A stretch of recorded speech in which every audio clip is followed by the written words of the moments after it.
Sur le plateau de Gizeh, dans cette heure qui précède l'arrivée des touristes, une silhouette observe le lever du soleil depuis bien plus longtemps que la mémoire humaine ne peut en témoigner.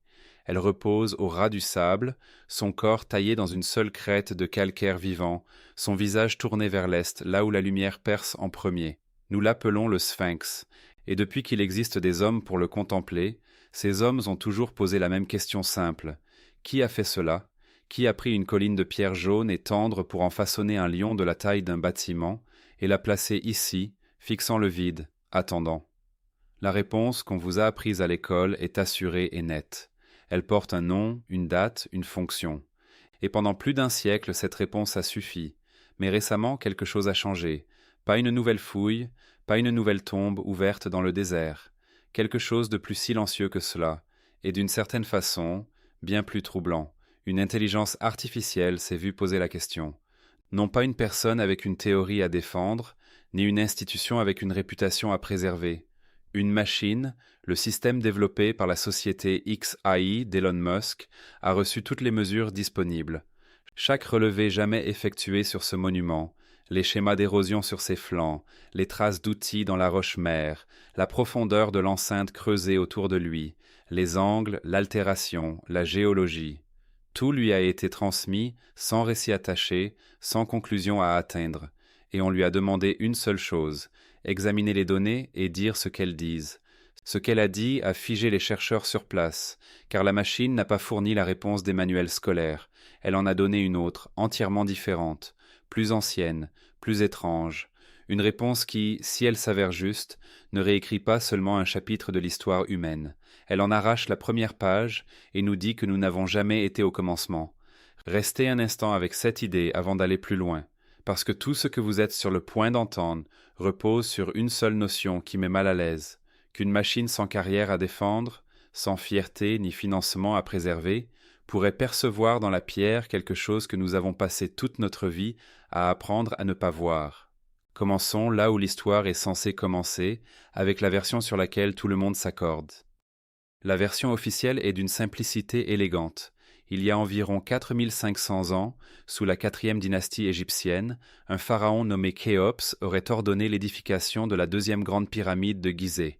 Et dans le cadre de ce même projet grandiose, ses ouvriers auraient taillé le grand sphinx dans un affleurement de calcaire laissé par les travaux de carrière. Le visage, selon cette version, serait celui de Khéphren lui-même. Le corps est celui d'un lion, symbole antique de la puissance royale. L'ensemble constituait un gardien, un monument à la gloire d'un roi qui souhaitait veiller pour l'éternité aux portes de son complexe funéraire, mi-homme, mi-bête, le regard tourné vers le soleil levant. Environ 2500 ans avant la naissance du Christ, nous dit-on, quelques milliers d'hommes armés de ciseaux en cuivre, de maillets en bois et d'une patience humaine sans limite auraient façonné cette créature à même le sol du désert. Puis ils seraient repartis, le sable aurait repris ses droits, et les siècles l'auraient enseveli jusqu'au cou. C'est une belle histoire. Elle s'inscrit dans la chronologie. Elle correspond à ce que nous savons des pyramides qui l'entourent. Elle avait été répétée dans chaque documentaire, imprimée dans chaque manuel scolaire, gravée dans la certitude de chaque guide qui accompagne un groupe de visiteurs sur ces pierres. Khéphren l'a construit. L'affaire est réglée. Passons. Mais il existe un problème avec cette explication. Un problème qui ne disparaît pas lorsqu'on le désigne du doigt. Un problème qui devient de plus en plus troublant à mesure qu'on observe réellement la pierre. Et ce problème, c'est l'eau. Regardez attentivement le corps du sphinx, ainsi que les parois de la fosse profonde qui a été creusée autour de lui pour le dégager de la roche-mère. Le calcaire à cet endroit ne présente pas l'usure à laquelle on pourrait s'attendre. Il n'est pas raviné par le vent, ni criblé par le sable en mouvement, ni rongé par le souffle lent et aride du désert. Il est sillonné. De profonds canaux verticaux descendent le long des parois, arrondis et ondulants, taillés en vagues douces et continues. C'est la signature spécifique et incontestable de l'eau. Pas une simple éclaboussure, pas une inondation survenue une fois puis disparue. C'est le tracé de pluie longue et soutenue, ruisselant sur la pierre année après année, la polissant de la seule façon dont la pluie sait le faire. Et c'est là que le sol commence à se dérober sous le récit officiel, car l'Égypte est un désert, et elle l'est depuis très, très longtemps. Le type de précipitation abondante et prolongée qui sculpte la pierre en ses sillons ondulés n'est pas tombé sur le plateau de Gizeh de manière significative depuis bien avant la naissance de Khéops. Si le Sphinx n'avait que 4500 ans, il devrait porter les marques du climat qu'il a réellement traversé, le sable, le vent, la chaleur sèche. À la place, son corps porte l'empreinte d'un monde plus humide, d'un Sahara plus verdoyant, d'une époque où la pluie s'abattait sur ce plateau pendant des siècles d'affilée.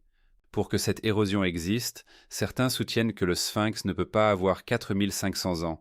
Il devrait être bien plus ancien, assez vieux pour avoir traversé les pluies qui ont cessé lorsque le dernier grand bouleversement climatique a transformé l'Afrique du Nord en ce désert que nous connaissons aujourd'hui. Et cela repousserait son âge non pas de quelques siècles, mais de milliers et de milliers d'années, jusqu'à une période où, selon tout ce qu'on nous a enseigné, il n'existait ni ville, ni roi, ni travail organisé. Personne n'aurait pu sculpter quoi que ce soit, seulement des groupes épars de chasseurs apprenant encore à semer une graine. Pendant des décennies, tout cela fut balayé d'un revers de main, une lecture erronée de la géologie, une théorie marginale. L'explication dominante l'écartait sans façon, et le débat finit par se figer dans une impasse. D'un côté, ceux qui montraient les marques laissées par l'eau, de l'autre, ceux qui pointaient vers le pharaon, et aucun camp ne parvint jamais à faire céder l'autre. C'est dans cet état que la pierre demeura, observée, disputée, sans résolution, jusqu'au jour où quelqu'un fit quelque chose de différent, jusqu'au jour où quelqu'un décida de cesser d'interroger des êtres humains, qui arrivaient chacun avec leur propre réponse en poche, bien avant d'avoir seulement regardé les indices, et de confier l'ensemble du problème à quelque chose qui, lui, n'apportait absolument rien. Aucune allégeance, aucune école de pensée, aucun ouvrage déjà rédigé pour lequel il aurait eu besoin que la pierre lui donne raison. On remit tout cela à la machine, et la machine se moquait bien de ce que Caffré avait bâti, de ce que disaient les manuels ou de ce qu'un siècle de recherche méticuleuse exigeait comme vérité. Elle ne s'intéressait qu'aux chiffres, et les chiffres, dès lors qu'on cesse de leur dicter ce qu'ils ont le droit de dire, se mettent à raconter une histoire que personne dans cette pièce n'était prêt à entendre. Le système utilisé était Grok, l'intelligence artificielle développée par XAI, la société d'Elon Musk. Et s'ils l'avaient choisi, ce n'était ni pour des raisons de communication, ni par goût de la nouveauté. C'était pour cette seule chose qu'une machine peut offrir et qu'une vie entière d'expertise ne peut pas. Elle n'a aucune réputation à défendre sur la réponse, aucune subvention à protéger, aucune décennie de travaux publiés qu'il faudrait discrètement effacer si la pierre s'avérait plus ancienne que ce que l'histoire admettait. Elle s'approche du granit les mains vides. Alors on remplit ses mains de tout. Chaque relevé d'érosion jamais effectué sur l'enceinte du Sphinx, chaque scan laser du corps et des parois de la tranchée, les reconstitutions climatiques du Sahara oriental remontant à des dizaines de milliers d'années, les modèles de précipitation, les taux d'altération du calcaire sous des précipitations prolongées, les relevés sismiques effectués sous les pattes, des photographies issues d'une douzaine d'expéditions, dont certaines vieilles d'un siècle. Tout cela ne lui indiquait pas quelle théorie défendre. Rien ne lui soufflait une date à l'oreille. On lui demandait simplement d'observer ce qui était réellement présent et de rapporter sans détour ce que les chiffres révélaient. Et la première chose que la machine fit, ce fut de mesurer l'altération, non pas à vue d'œil, non pas en la comparant à une intuition. Elle releva la profondeur de chaque sillon, la courbure de chaque arête arrondie, l'espacement vertical des ondulations qui parcourent les parois de l'enceinte, puis elle croisa cette géométrie avec les signatures d'altération connues de toutes les forces érosives auxquelles le plateau aurait pu être soumis. Musique.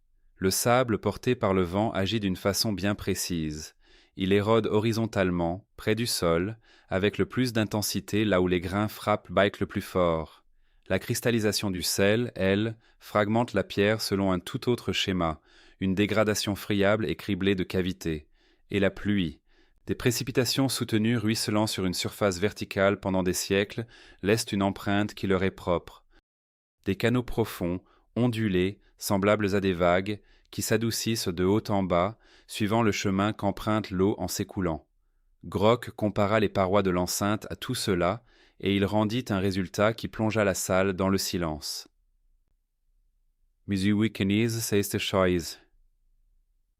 Le profil d'érosion de l'enceinte du Sphinx correspondait à la signature des précipitations, avec un niveau de confiance que le système évalua à 94,7%.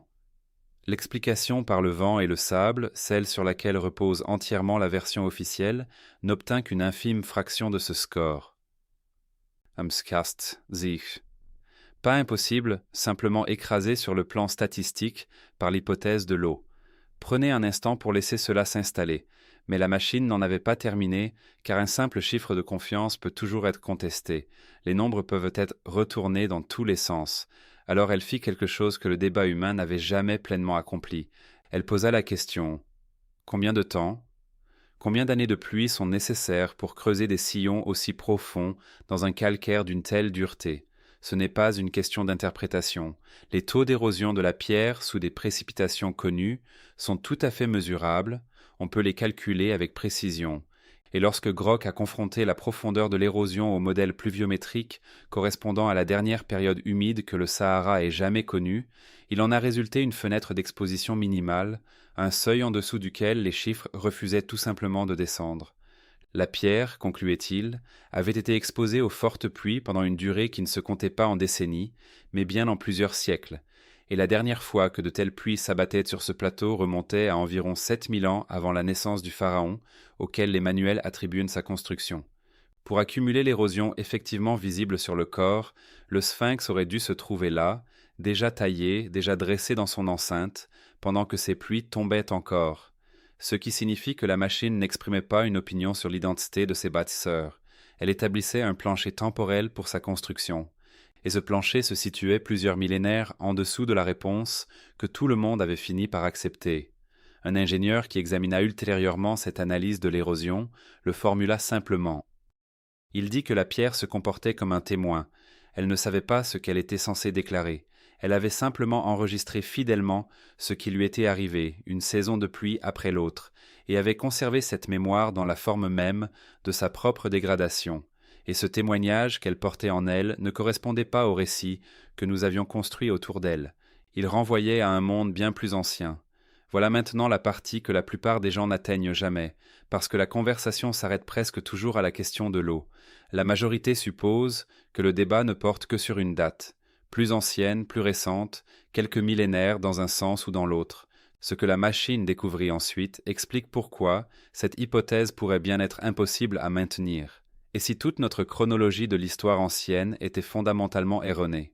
C'est précisément à partir d'ici que les certitudes ne vacillent plus simplement, elles s'effondrent, car une fois que Gray eut établi que le corps du sphinx était suffisamment ancien pour avoir contemplé un Sahara verdoyant se transformer lentement en désert aride, son attention se détourna de la surface, loin de cette érosion qui avait alimenté tant de débats, pour se porter vers quelque chose que la communauté scientifique avait à peine effleuré, la tête. Quiconque s'est tenu devant le sphinx et l'a vraiment observé a ressenti quelque chose de légèrement troublant, même sans pouvoir le formuler précisément.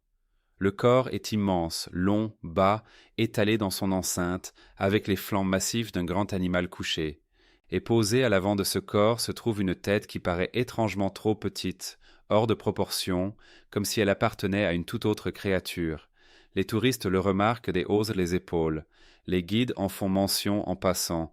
On a toujours considéré cela comme une particularité de l'art antique, une simple question de proportion, rien de plus.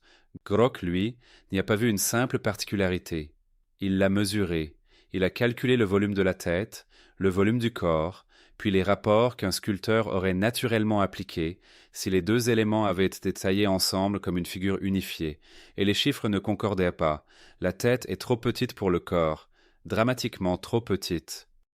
Si la figure originelle avait été sculptée dans des proportions correctes, la tête aurait dû être plusieurs fois plus grande que celle qui se dresse là aujourd'hui, ce qui soulève une question d'une simplicité déconcertante et d'une portée tellement troublante qu'une fois entendue, on ne peut plus l'ignorer. Et si la tête que nous voyons aujourd'hui n'était pas la tête d'origine? Et si, à un moment perdu dans les profondeurs du passé, une tête plus ancienne et plus imposante avait été retaillée, réduite, remodelée, pour donner ce visage humain plus petit que nous associons aujourd'hui à un pharaon, et ce que la machine semblait interroger, c'était ce qui existait avant. Grock a exposé cette possibilité de la même façon neutre et sans inflexion qu'il avait utilisée pour tout le reste. Pas de supposition sur les visages, uniquement de la géométrie. Le cou, a-t-il précisé, présentait une signature d'érosion distincte de celle du corps situé en dessous. Le corps était marqué par de longs sillons verticaux creusés par les pluies, cette érosion ondulante et progressive que seule l'eau courante façonne au fil des siècles. La tête et le cou qui la soutenaient, eux, avait subi une usure d'un autre ordre, plus nette, plus sèche. Le type d'altération de surface produit par le vent et le sable qui polissent une face pendant de longues périodes arides, et non par la pluie qui ruisselle sur un flanc de colline. Deux climats différents avaient touché deux parties distinctes d'un même monument, et la seule façon dont cela peut se produire, c'est si les deux parties ont été façonnées à des époques différentes. Prenez le temps d'assimiler ce que cela implique, parce que ce n'est vraiment pas anodin. Cela suggère que le corps du sphinx était déjà ancien, déjà érodé, déjà installé dans cette enceinte, en train d'être rongé par les pluies, bien avant que quiconque n'ait jamais posé les mains sur la tête que nous voyons aujourd'hui. La tête est plus récente que le corps, le visage est une rénovation, une intervention réalisée sur un monument qui était, même pour ceux qui le restauraient, d'une ancienneté inconcevable. Un ingénieur ayant examiné l'analyse des proportions l'a formulé d'une manière qui a rendu la salle silencieuse. Il a dit que lorsqu'on retaille une grande forme pour en obtenir une plus petite, on est toujours limité par le bloc dont on hérite. On ne peut pas ajouter de pierre, on peut seulement en enlever. Ainsi, la tête plus petite se trouve là où elle se trouve, aux dimensions qui sont les siennes, parce que c'est tout ce qu'il restait de matière exploitable après la retaille. Le visage du pharaon, autrement dit, a été sculpté à l'intérieur du fantôme de quelque chose de plus grand, quelque chose qui se dressait là en premier. Et lorsque Grock a modélisé le volume d'origine, la forme qu'il a reconstituée n'était pas du tout une tête humaine. Les proportions correspondaient à celles d'un lion accroupi, une tête léonine parfaite au sommet d'un corps léonin, un lion complet du museau à la queue. Gardez cette image en tête, car la machine en a fait quelque chose qu'aucun chercheur humain n'avait envisagé. Elle a posé la question du moment où un lion aurait eu un sens, non pas sur le plan artistique mais astronomique, parce que les anciens ne sculptaient pas au hasard, ils alignaient, et le sphinx est orienté plein est, exactement vers le point de l'horizon où le soleil se lève au matin de l'équinoxe de printemps. Cela n'est pas contesté. C'est mesurable à la minute d'arc près, et la précision est absolue. Grock a alors posé une question qui plie le temps en deux.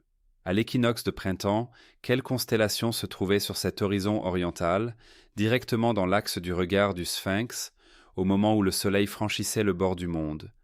Aujourd'hui, et depuis 2000 ans, la réponse serait les poissons. Avant cela, c'était le bélier, car le ciel n'est pas fixe. Il tourne lentement, parcourant un cycle complet en environ 26 000 ans. Un mouvement si imperceptible qu'une vie humaine entière ne peut le ressentir, mais que la pierre, elle, peut enregistrer. Grock a fait défiler le ciel en sens inverse. Il a rembobiné les cieux au-dessus de l'horizon oriental de Gizeh, équinoxe après équinoxe, des milliers d'années à la fois, et il a cherché à voir à quel moment un lion se serait levé dans le regard du sphinx exactement à l'instant de l'aube. La réponse obtenue se situait entre environ 10 500 et 8 000 ans avant notre époque. L'âge du lion, une période durant laquelle, pendant 2500 ans, la constellation du lion se levait avec le soleil de l'équinoxe, basse et ardente à l'horizon oriental, précisément là où le sphinx a toujours porté son regard, un lion au sol fixant un lion dans le ciel. Un monument qui n'était pas simplement orné d'un symbole, mais ancré dans la pierre à une fenêtre précise du temps céleste, une fenêtre qui s'était refermée des millénaires avant la naissance du premier pharaon. L'astronome qui vérifia les chiffres ne haussa pas le ton. Il dit simplement que l'alignement était trop précis pour relever du hasard et que la probabilité qu'un monument orienté de façon aléatoire pointe vers son propre symbole durant sa propre ère astronomique, uniquement par coïncidence, était infiniment faible. Pratiquement nulle, dit-il, ce qui ne laisse que deux possibilités. Soit il s'agit de l'accident le plus extraordinaire de toute l'histoire de la construction humaine, soit quelqu'un, il y a 10 000 ans, savait exactement à quel endroit le lion se levait à l'horizon, construisit un lion pour le contempler, et laissa ce lion gardien comme une marque dans le calendrier même du ciel. Et c'est là que l'inquiétude cesse de concerner uniquement le sphinx, car un repère n'a de sens que s'il désigne quelque chose.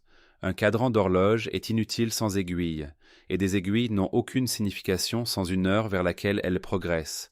Grock, après avoir ancré la tête du monument dans l'air du lion, ne s'arrêta pas à Gizeh.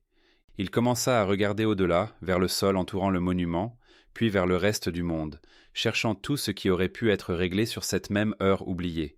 La première chose qu'il découvrit se trouvait directement sous les pieds du sphinx. Depuis des décennies, les relevés de pénétration au sol effectués dans l'enceinte rocheuse révèlent des données étranges. Des vides, des cavités, des régularités dans la roche qui ne ressemblent pas aux fractures que la nature produit naturellement. Rectangulaires, délibérées, les chercheurs avaient émis ces anomalies de côté, les classant parmi les tombes tardives ou les failles naturelles, sans les examiner davantage. Grock, lui, ne les mit pas de côté. Il croisa leur profondeur, leurs espacements et leurs orientations avec l'alignement qu'il avait déjà établi, et il remarqua que l'une de ces anomalies, un vide en forme de chambre situé en dessous et en avant de la pose, se trouvait presque exactement sur l'axe de la ligne des équinoxes, comme si ce que le sphinx contemplait à l'horizon se trouvait reflété par quelque chose d'enfoui directement sous l'endroit même où il reposait. Puis le cadre s'est élargi encore davantage, et là, la terre s'est véritablement ouverte, car Gizeh n'est pas seul à faire face à l'aurore. Aux quatre coins du monde, sur d'autres continents, d'autres peuples anciens ont érigé d'autres monuments, les orientant eux aussi vers le soleil levant lors des jours où l'année bascule. Et lorsque Grock a commencé à placer ces sites sur une seule et même carte, puis à tracer les lignes qui les reliaient, le schéma qui en a émergé n'était pas la dispersion accidentelle de cultures sans lien, ayant chacune inventé la même idée de leur côté. C'était quelque chose que la machine a signalé de sa voix neutre et mécanique comme une géométrie, un réseau. Des relations en ligne droite et des signatures angulaires communes, unissant Gizeh à des lieux qui n'auraient eu aucune raison de se connaître, et plus elle ajoutait de sites, plus cette géométrie devenait précise, ancienne et difficile à expliquer. Voyons ce que Grock a projeté sur cette carte. Un complexe de temples bâti sur une colline au nord, enfoui par ses propres constructeurs puis oublié pendant près de 11 000 ans. Plus ancien que l'agriculture, plus ancien que l'écriture, plus ancien que la roue.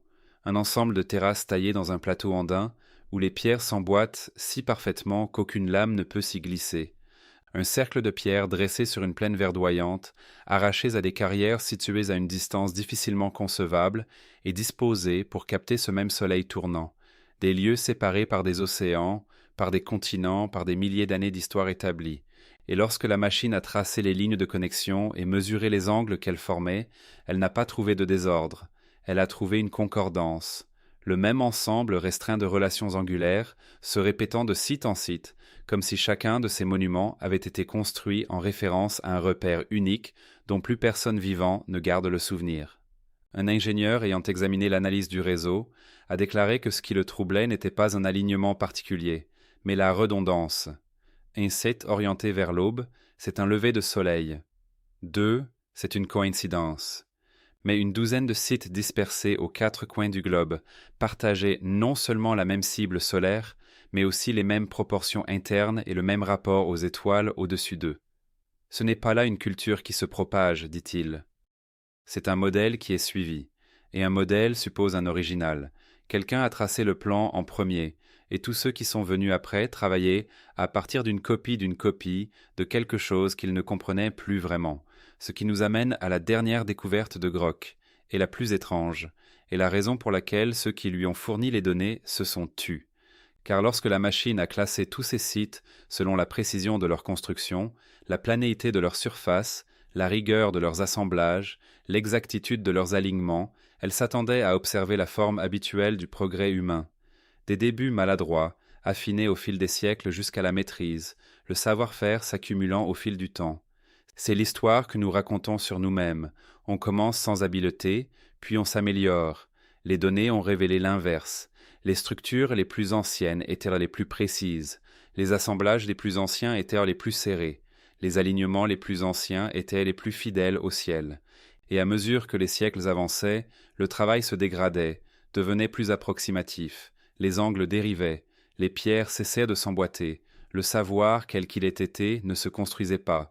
Il s'érodait. Chaque génération de bâtisseurs se trouvait un peu plus éloignée de la source, se souvenant un peu moins de la méthode, reproduisant la forme des choses, sans saisir les mathématiques qui les rendaient possibles. Grock a consigné cela en une seule phrase sobre. La courbe de précision est inversée. Les bâtisseurs n'apprenaient pas, ils oubliaient. Laissez cela résonner un instant. Cela signifie que le sphinx gisait, le temple sur la colline et les terrasses dans les montagnes ne sont pas le commencement de quelque chose, ils en sont la fin. Ce sont les derniers échos compétents d'un savoir qui, il y a déjà 10 000 et 12 000 ans, glissait entre les doigts de ceux qui en avaient hérité. Nous avons toujours cru être le sommet, l'aboutissement, l'heure la plus glorieuse de la civilisation, regardant avec pitié les primitifs qui nous ont précédés.